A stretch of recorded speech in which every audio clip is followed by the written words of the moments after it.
Hi guys, welcome back to my channel, The Wealthy Mindset. It's yours truly, Money Making Mitch. And as usual guys, this is not financial advice. Please do your own due diligence and research. Yes, it's Saturday morning and yes, I'm doing a video. And the reason for that is I came about some news that I have mixed feelings about it. I'm not going to lie to you guys. This is the first time some of the things that came out in this article, I wouldn't say it doesn't have me concerned, but I don't agree with some of the things that the US CEO for NIO is saying. And I'm going to try to give my take on it. So let's start off with this. NIO executive reaffirmed goal of entering US market by 2025. I was hoping they come here before that. Now, this is the US CEO for NIO, right? He's reaffirming a 2025 date. As we all know, that can change. It could be 2024, it could be 2026. Things change according to the political wind. So he says, and I quote, "My goal and my commitment to this company is I want all of us to buy a NIO car from our personal paycheck one day." He means all the employees at NIO. His name is Ganesh Iyer. So NIO plans to sell its first car in the US by 2025 as part of its goal to expand to 25 countries and regions, an executive said. "My goal and commitment to this company is I want all of us to buy a NIO car from our personal paycheck one day," said in a report earlier today, citing comments made by NIO's US CEO Ganesh Iyer at a conference in New York. This happened yesterday. "I hope that one day will be sooner." So you see how wordings can be played with. He said, "I hope that one day will be sooner," which means we need help from everyone, the government, policymakers, supply ecosystem, and infrastructure readiness. So of course, infrastructure readiness will only come when the trade war nonsense and the rhetoric slows down. As we all know here in the Western media, they bash NIO constantly and put a spin always at a negative angle, like some of the trolls and shorts that come on my channel. They always look at it on a negative way. Anyway, also government policy, right? So the trade war has to slow down. They have to stop this nonsense of we need to stop China from progressing in order for us to progress. That's not how it works, right? We all know that's not how it works.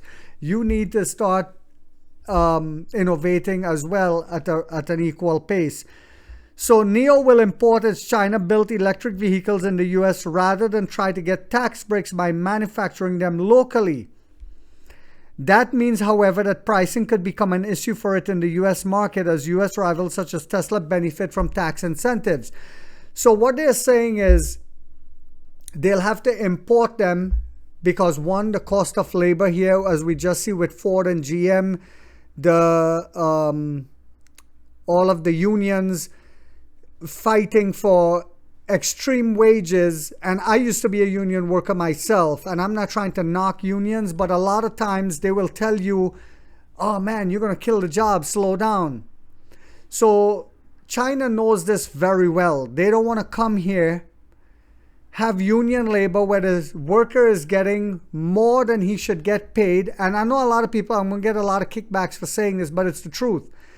They don't produce as much. Like Elon Musk even said it. In China, they work past the midnight hour. Here, we don't want to work at all. Even Elon Musk said that last year. But also, part of it is, in order to get the tax break, not only do you have to build it here, but you have to use local battery suppliers. We know that the batteries made in this country is way inferior, and that's why Elon Musk buys batteries from the Chinese manufacturers. The US government, and that's why the Tesla Model 3 in America is way more expensive than it's being sold right here in China. The US government passed the Inflation Reduction Act last year, which includes a $7,005 tax credit for consumers purchasing qualifying EVs. This requires EVs to be built in North America and use locally produced batteries, like I was just saying, which puts automakers that import the cars at a disadvantage, the Nikkei Asia report noted. NIO will still build its EVs in China for the US market because it would be too costly to build factories in the US. This is what the US CEO is saying for NIO, adding that NIO had considered local production and had even shortlisted 3 states for factories. So like I said, guys, this can change where they, like with Gavin Newsom recently visiting China, he could implement certain local laws to allow them to come and get a lot of tax breaks in order to have these EVs which is superior to Tesla, sold at a cheaper price, which will in turn help us as the American consumer.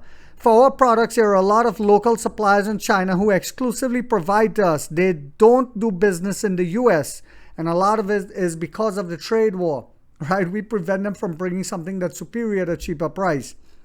Ira said of the decision not to build a US factory, if I were to set up a factory, I need to look for the right location where plenty of other suppliers exist so I can tap into that. I also want to bring in some of our suppliers because they are strategic and particular to NIO. So that's the main reason he said NIO's high-end models are too expensive to qualify for incentives regardless of where they are produced. But remember that we're coming out with the sub-brand next year. They say by the second half of next year. I'm thinking it will be by the end of the first half. We'll see.